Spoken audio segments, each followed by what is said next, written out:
sadik, sevgili yarım, yazım baharım.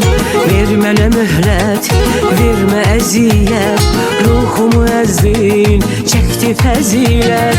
Ol mənə aşiq, eşqinə sadiq, nazlı məlikə, bəxtimə müşfiq. Ver mənə möhlət, vermə əziyyət, ruhumu əzdin, çəkdi fəzilət. Olmadı sensiz, eylemedin siz, ruhumu aldın, kaldı bedelsiz. Sevgili canan, eyledim üsyan,